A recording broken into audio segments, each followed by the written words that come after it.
Hello there, my name is Lucas and welcome to another review today on the lens. Before we start, I want to say sorry because I can't do these videos as frequently and as often as I did before, just because I don't have much time. I have a full-time job now and things are a bit weird these days. Still, don't waste too much time with this. I just wanted to know you guys that I'm sorry about this. So today we want to talk about the lens, and we want to talk about this lens. This is a Samyang lens. Samyang is an Asian manufacturer for lenses. It goes by many names. It goes by Rokinon, is I think the name for the US customers. It goes by Vivitar, it goes by Bauer, and by I think it's called Optica, also brands these things. And mine especially is a Walimex. Walimex is the German name for these lenses, yet they are all the same in the end. So this is a remake of a very nice lens which was made for photographic uses. It's a 35mm lens and has a T-stop of 1.5. What this means I will explain later. Anyway, the predecessor of this lens, which is optically the same, is a 35mm 1.4 lens. You can get it for many mounts. This is a Canon mount. You can get it for Nikon, for Micro Four Thirds, Nex, the Sony E mount for Nex cameras, and I think some others too. I just bought it for Canon because I can adapt it to any cam I have. And it has superb quality in optics. I would suggest that when you want to get this lens and you want to see something about the optics, I don't want to talk about optics today because there are so many resources on the recent lens, the f1.4 photographic lens. They are the same, so just watch out for tutorials or for reviews and tests online. There are many of them. I just want to talk a bit about the lens itself. The cool thing about this lens especially is that it is not just a photographic lens. You can use it for photographic stuff, of course, but this lens has lens gears built into the lens. Also, you have a really long throw. You can see it here. You have a really long throw from infinity to macro, which is pretty good to pull focus. And you have a declicked aperture. It's really smooth also. And you can also equip it with a follow focus or something like this if you have to, let's say, make really smooth adjustments in the aperture, like when you go from the outside to the inside, or the other way around. You have a very smooth way to control the light that comes in, and it's deadly smooth. Also cool is you have 8 aperture blades. It gets pretty round bokeh, even stop down. Not totally round, but pretty round. And it's really, I cannot tell you how smooth this lens is. It's easily, mechanically, the best lens I have. Maybe even optically. So I think the coolest thing about this lens are the integrated lens gears, because that is the reason why many people get this, of course, because the photographic version has the same optical quality. So you can simply lock this on your cam, lock it on your rig, and then pull it under full focus, and it just works right away, which is really cool. What I also like about this lens is that when you pull it on your cam, you have the all the labels on the left side of the lens. So if you have, for example, a focus puller, and the full focus would be on the other side, on this side, the guy can easily see what's about it. Of course, if you are a one-man band and you look from maybe it's on a tripod and you look from upside down, you look on top of the camera, you cannot see the focus as good anymore, yet if you have it on the shoulder you can see where you are with the focus much better than you did maybe before.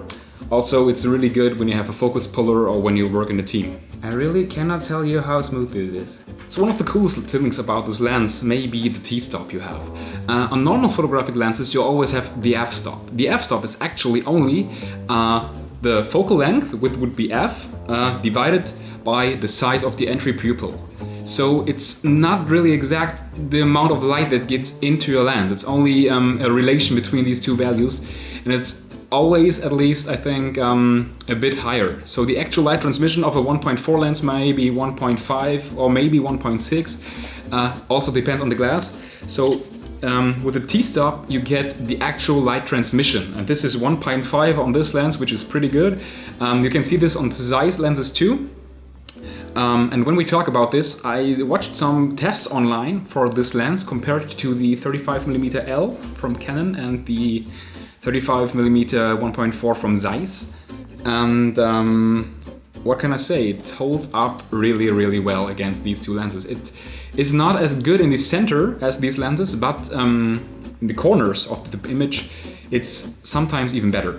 When you receive this lens with your order, what you get is this lens, of course. You get the little back, I don't know, cap, I don't know what it's called.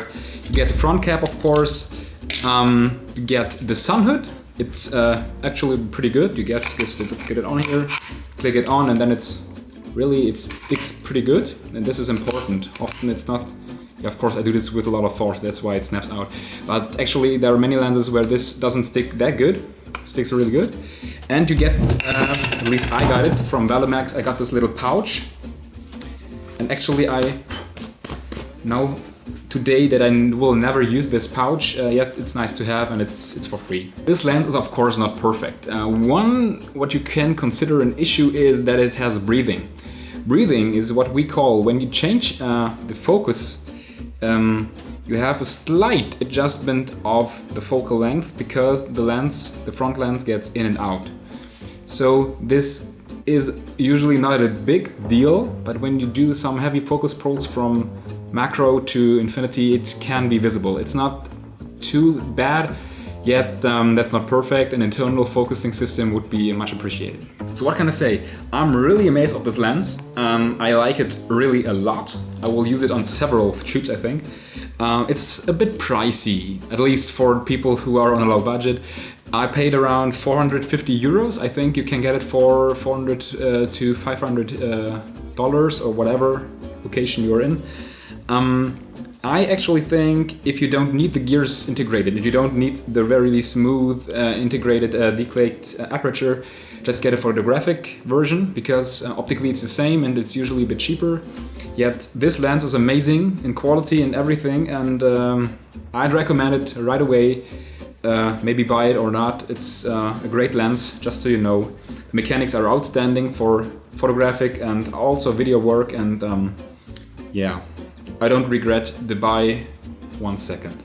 Actually, I have to tell you, I didn't buy it right away. I just sold my Sigma 30mm 1.4 lens because it's a nice lens. It has a great autofocus, but wide open it's not that great. It's a bit unsharp and not too good, and also the focus pull is not perfect. And I couldn't use it on my GH2 properly. So I got this lens instead. It's optical wise, it's another world. It's really a difference. And if you are in the question what 30mm or 35mm lens to buy and you can afford this, get this lens, you won't be disappointed. So that's it. Thank you for watching the video. I hope it's I don't have that much time, you know. I just set up a quick light session here, and I think the light is horrible right now. Yet thanks for watching, and I hope it's okay that I don't post the videos that often anymore. I will get a new screen monitor for my computer. Actually, I thought it would come in today, but it didn't come, so hopefully on Monday. Yeah, then I will refer this one too. Maybe a few other things. I wanted to do a tutorial on green screen stuff. Hope I can do this anytime soon. I have really much to do on work, and yeah. What else to say? I wish you a great evening or whatever day it is for you, whatever daytime, and yeah. See you next time. Bye.